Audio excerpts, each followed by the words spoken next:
जय मां कामाख्या। आपका बहुत बहुत स्वागत है कामाख्या धाम में। मकर राशि मार्च मास सन 2023 कैसा रहेगा, आइए जानते हैं। और एक नजर डालेंगे मुख्य त्योहारों पर, उन तिथियों को जानेंगे जिन तिथियों में हमको कार्य नहीं करना चाहिए, और उस महा माया के कामाख्या के उपायों को भी जानेंगे जिसको करके इस माह को हम चमत्कारिक व मंगलमय बना सकते हैं।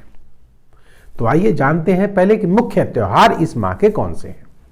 3 तारीख को अमल की एकादशी है, 7 तारीख को होली है, 14 तारीख को चैत्र माह की संक्रांति है, 18 तारीख को पाप मोचनी एकादशी है, 21 तारीख को भौमवती अमावस्या व 22 तारीख को नवरात्र प्रारंभ होने जा रहे हैं जो कि 30 तारीख तक रहेंगे।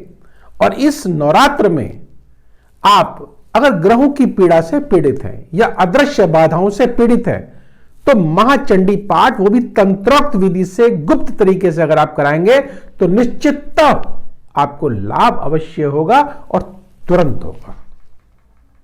कितना आश्चर्य है ये कि महाचंडी पाठ इतना चमत्कारिक व अद्भुत है।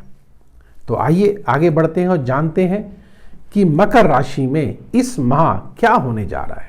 मकर राशि की अगर बात करते हैं तो शनि देव इसके स्वामी है और वह द्वितीय भाव पर विराजित है। द्वितीय भाव जो कि स्वयं का भाव है, और स्वयं के भाव पर द्वितीय भाव जो कि धन का भाव है, कुटुंब का भाव है। और शनि देव स्वयं इस राशि में, अपनी ही राशि में, अपने घर में ही विराजित हैं, लेकिन साथ में कौन बैठे हैं, थोड़ा सा इसको हम विस्तार से अगर समझेंगे तो अच्छा रहेगा। सूर्यदेव कौन है? पिताजी। अब यह कहा जाता है कि पिता पुत्र में मतभेद है, लेकिन अगर हम सूर्यदेव के साथ अर्थात पिता के साथ अगर मधुर संबंध बना ले तो चमत्कार हो जाएगा। साथ में बुधदेव बैठे हुए हैं, बुद्धि के कारक है, विद्या के कारक है, ज्ञान के कारक है, व्यापार के कारक है, और वह साथ में बैठे हुए हैं। अगर हम संयमता पूर्वक, बिना किसी को छले बिना किसी को जो है धोखा दिए बिना अगर हम कार्य करेंगे तो निश्चित सफल होंगे। कोई माइकालाल हमको ठग नहीं सकता, क्योंकि सूर्यदेव पिताजी हमारे साथ बैठे हुए हैं। और अगर हमारे साथ अगर पिताजी बैठे हो तो हमारा भाग्य भी कहां उज्जवल होगा, और कोई हमें ठग सकता है क्या? लेकिन पिताजी के अनुकूल कार्य करना पड़ता है। और पिताजी क्या चाहते हैं? अनुशासन, सत्यता, झूठ फ्रेब नहीं। लेकिन जो जातक झूठ और फ्रेब के साथ कार्य कर रहे हैं वो निश्चित ठगे जाएंगे, और जो सच्चाई के मार्ग पर चलेंगे वो निश्चित कामयाब अवश्य होंगे, धन धान्य से भरपूर होंगे। तो ये एक बहुत बड़ी सच्चाई है जो कि इस ग्रहों के साथ जुड़ती है।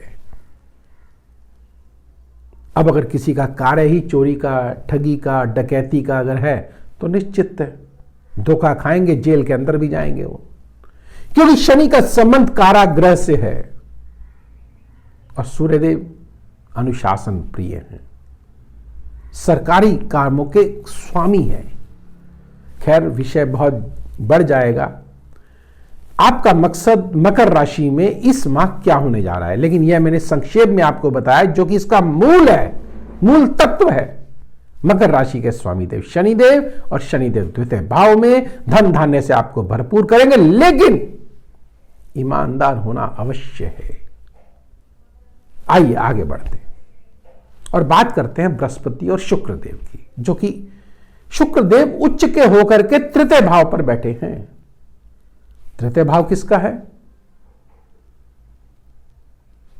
आस पड़ोस का, छोटे भाई बहनों का, उसके साथ मधुर संबंध रहेंगे, बहुत बढ़िया संबंध रहेंगे।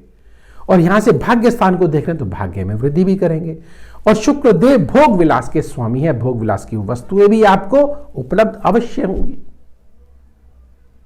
लेकिन एक विरोधाभास यहां पर और भी हमको दिखाई देता है कि बृहस्पति देव और शुक्र देव, जो कि एक दैत्य देव के गुरु और एक जो है देवों के गुरु, दोनों एक साथ विराजित है तृतीय भाव पर। और जब दोनों एक साथ बैठ जाएंगे तो आप खुद स्वयं अंदाजा लगाएं, स्वयं अनुभव करें कि एक दैत्यों के गुरु देव और एक जो है देवों के गुरुदेव दोनों अपनी मनमानी करेंगे। तो यहां पर कहां बैठे हैं यह देखना बहुत जरूरी है। कहां बैठे हैं वो? भाई बहनों के घर पे।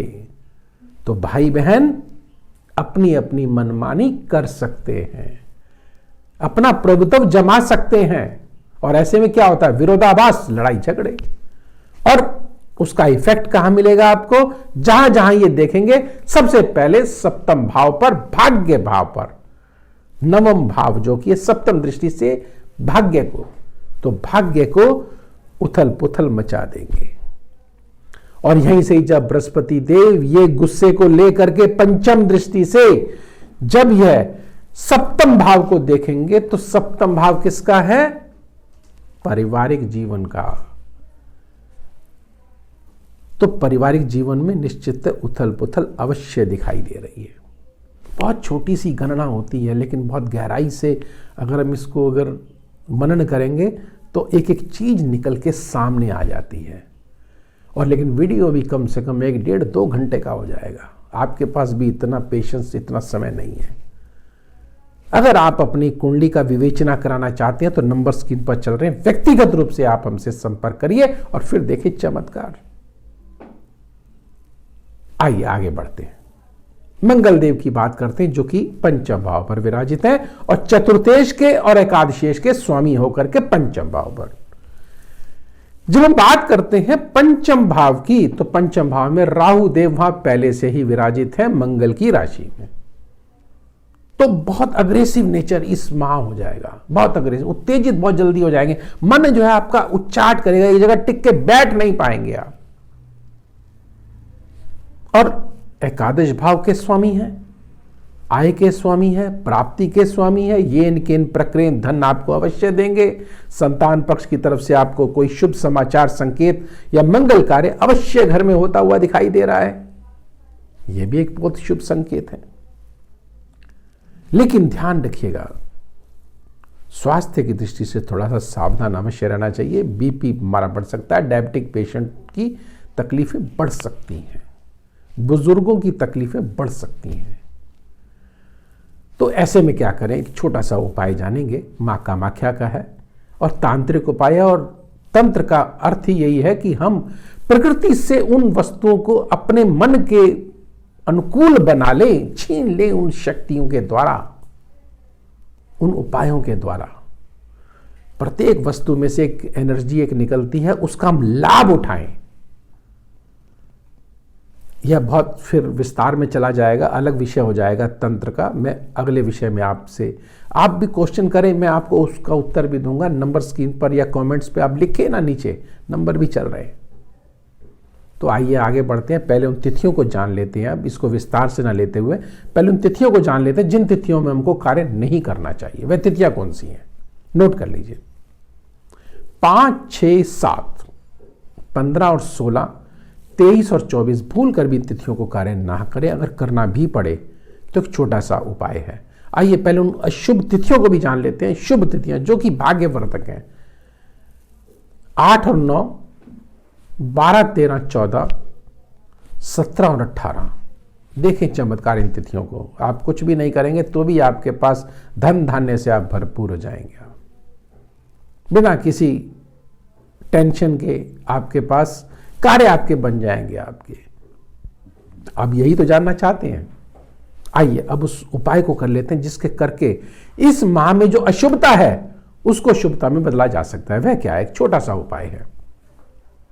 अपने माथे पर केसर का तिलक आप अवश्य लगाएं। और अगर मां कामाख्या का अगर मंत्र अगर आपको याद है, ओम कामाख्या वरदे देवी नील पर्वत वासिने त्वम देवी जगत माता योनि मुद्रे नमोस्तुते, इस महामंत्र के साथ माथे पे तिलक लगाएं और अपने कार्य को प्रारंभ कीजिएगा। निश्चित इस माह को आप मंगलमय और चमत्कारिक बना सकते हैं। और अगर आपकी कोई व्यक्तिगत समस्या है, अदृश्य बाधाओं से अगर आप पीड़ित हैं, तो मां कामाख्या की कृपा से नीचे नंबर दिया हुआ है, आप संपर्क करें और अपने इन अदृश्य बाधाओं से मुक्त हो जाएं। तो अब मुझे दीजिए आज्ञा। जय मां कामाख्या।